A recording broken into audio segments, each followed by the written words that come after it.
Hello बच्चा सभी को खासकर मॉर्निंग शिफ्ट का पेपर लेकर आई हूँ जस्ट अभी। तो एक बार रिव्यू करते हैं कि जो पढ़ाया है वहाँ से कितने क्वेश्चन आपको देखने को मिलेंगे। तो पीछे से शुरू करते हैं क्योंकि मेन रोल आपके पास है वो बड़े क्वेश्चन से आता है बेटा। देखो सबसे पहला क्वेश्चन हम लोगों ने पढ़ा है मोलैरिटी। मोलैरिटी क्या होती है? आपके पास मोलैरिटी टेम्परेचर के साथ चेंज होती थी क्योंकि वॉल्यूम की टर्म है वो टेम्परेचर डिपेंडेंट थी। ये क्वेश्चन हमने पढ़ा है बेटा। सेकेंड वाला क्वेश्चन है आपके पास सेम क्वेश्चन मैंने आपको प्रीवियस ईयर के जो क्वेश्चन सॉल्व कराए थे पीछे वाली वीडियो के अंदर, ये वाला क्वेश्चन मैंने वहाँ पर कराया है आपको।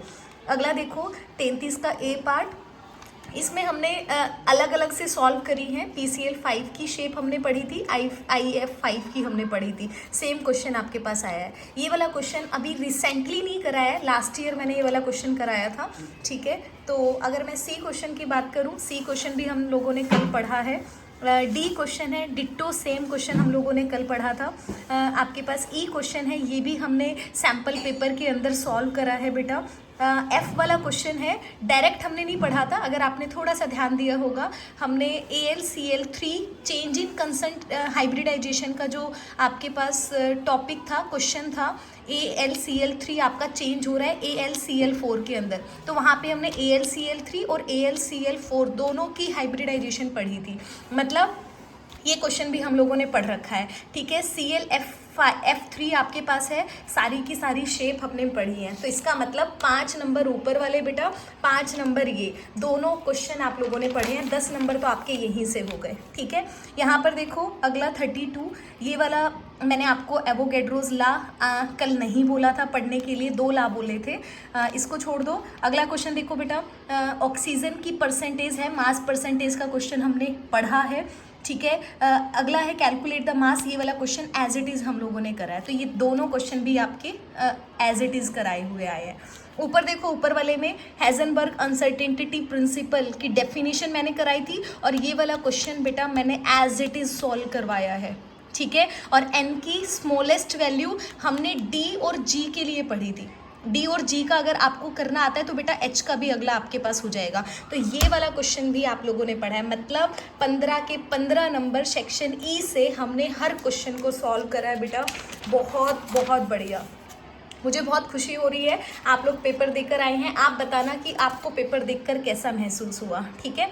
इसके बाद देखो आपको कुछ सेट आपको दे रखे हैं क्वांटम नंबर के। इसने बोला है कौन सा सेट आपके पास पॉसिबल है, पॉसिबल नहीं है, ऐसा क्वेश्चन हम लोगों ने पढ़ा है, ठीक है। कौन सा पॉसिबल नहीं है? जहाँ n और l की वैल्यू सेम है वो कभी भी आपके पास नहीं होता। l की वैल्यू 0 to n-1 होती है। तो इसका थर्ड आपके पास आंसर है बेटा। How many electrons will be present in sub shell, आपके पास जब सेट नंबर A1 आपके पास है, मतलब इसके अंदर आपको नंबर ऑफ इलेक्ट्रॉन्स निकालने हैं। हम लोगों ने नहीं पढ़ा है बेटा इसके बारे में भी, ठीक है। आपने यहाँ पे शेप ऑफ ऑर्बिटल बतानी है, हमने सारी शेप पढ़ी हैं। किसकी एनर्जी कम है, किसकी एनर्जी ज़्यादा है, सेकंड और थर्ड ऑप्शन के अंदर इसका अलग से निकालोगे, इसका अलग से निकालोगे बेटा, ठीक है। ये वाले क्वेश्चंस हैं हम लोगों ने करे हैं। तो अगला सीधा अगले पार्ट पे आते हैं।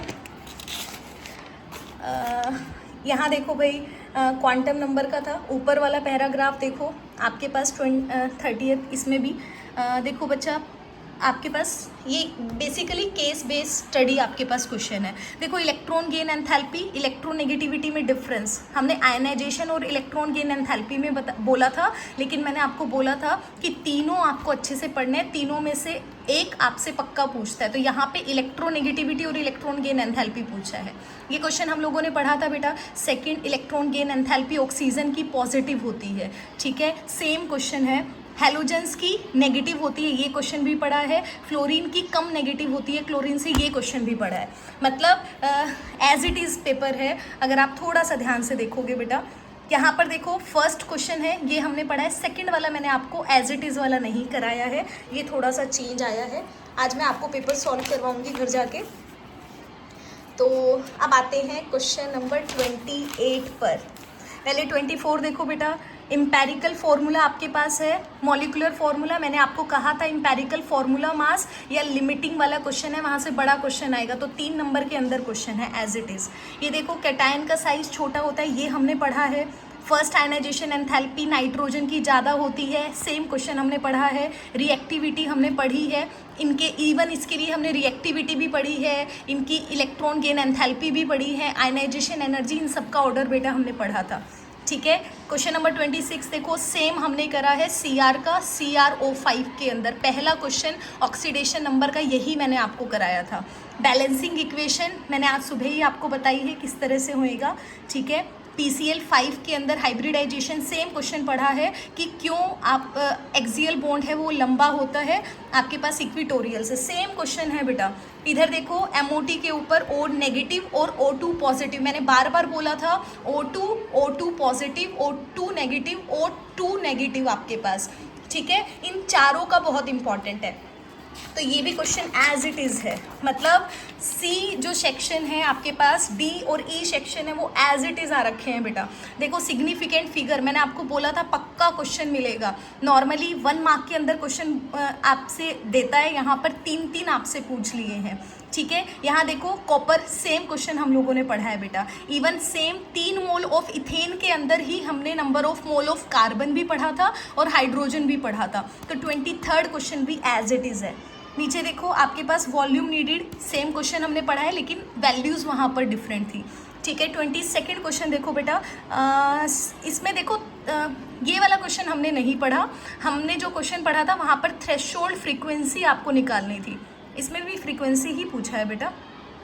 ठीक है, लेकिन ये थोड़ा सा उससे अलग है क्योंकि इसमें काइनेटिक एनर्जी हमने दे रखा है। ठीक है, तो ये वाला क्वेश्चन हमने एज इट इज़ नहीं पढ़ा है, लेकिन आयनिक करेक्टर है हमने FH का नहीं पढ़ा है, लेकिन बाकी का हमने आयनिक करेक्टर कैसे काम करता है वो हम लोगों ने पढ़ा है। बॉन्ड लेंथ कैसे काम करती है ये हमने देखा है कि साइज़ किसका छोटा है किसका बड़ा है, ये वाले क्वेश्चन बेटा हमने करे हैं। ठीक है, तो आप देखो बेटा पेपर एज इट इज़ है। देखो कॉपर 2 पॉजिटिव मैंने बार बार बोला था पेपर में मिलेगा। ठीक है, रेडियल नोड ये मैंने आपको नहीं बोला था पढ़ने के लिए, इम्पॉर्टेंट में नहीं डाला था। आगे देखो शेप है आपके पास, शेप ऑफ ऑर्बिटल हमने पढ़ा था, बस इसने क्या किया क्वेश्चन को दूसरे तरीके से पूछ लिया। इसने बोल दिया draw the shape of that D orbital which does not have 4 lobes, जिसमें 4 लॉब्स नहीं है वो आपको बताना है। कौन सा होगा बेटा, DZ² आपके पास होगा। ठीक है, एनर्जी वेवलेंथ का मैंने फॉर्मूला आपको बोला था कि सारे पढ़कर जाने हैं, फॉर्मूला सीधा क्वेश्चन है। Mg2 पॉजिटिव आइसो इलेक्ट्रॉनिक के लिए कौन सा आयन होगा ये हमने पढ़ा है। सेम क्वेश्चन अगला सिमिलैरिटी का बेरिलियम एल्यूमिनियम का हमने पढ़ा है। ठीक है, आगे देखो ये वाला क्वेश्चन है, ये मैंने आपको जो इम्पॉर्टेंट क्वेश्चन है ना बेटा, सेम क्वेश्चन नहीं है, लेकिन अगर आपने ये मैंने सॉल्व नहीं करवाया है, लेकिन जो मैंने आपको इम्पॉर्टेंट क्वेश्चंस दिए हैं तो आप थोड़ा सा ध्यान, अगर आपने देखा होगा तो वहाँ पे डायग्राम के साथ एक इम्पॉर्टेंट क्वेश्चन डाला हुआ है, तो वहाँ वो क्वेश्चन आपका यहीं से रिलेट करेगा। अगर आपने वो सॉल्व कर लिया होगा तो आप इस क्वेश्चन का आंसर बहुत ईजिली दे पाओगे। आगे देखो बेटा ये 1-1 मार्क के क्वेश्चन है। 1-1 मार्क के क्वेश्चन तो चलो हमारा मेन फोकस बड़े क्वेश्चंस पे रहता है। ठीक है, बाकी हम लोगों ने पढ़ा है सिंपल बॉन्ड एंगल, छोटा बॉन्ड एंगल कैसे निकालते हैं, मैंने बताया था आपको बॉन्ड एंगल के ऊपर क्वेश्चन आता है। IUPAC सिंबल आपके पास क्या होता है 119 का, हमने 112 का पढ़ा था, तो सेम मैनर में 119 काम करता है बेटा। तो इस तरह के क्वेश्चन हमने पढ़े हैं। M की वैल्यू आपके पास है, ऑक्सीडेशन स्टेट इसने आपका बोला है ऑक्सीजन की, इनके अंदर +2 किसकी है, मैंने बताया था ऑक्सीडेशन स्टेट पे क्वेश्चन पक्का आता है आपके पास। ठीक है, किसकी डिस्टॉर्टेड टेट्राहेड्रल ज्योमेट्री है, शेप के ऊपर क्वेश्चन है बेटा। रेडियस है, आज के ही लेक्चर में मैंने आप लोगों को सुबह बताया है इसके बारे में।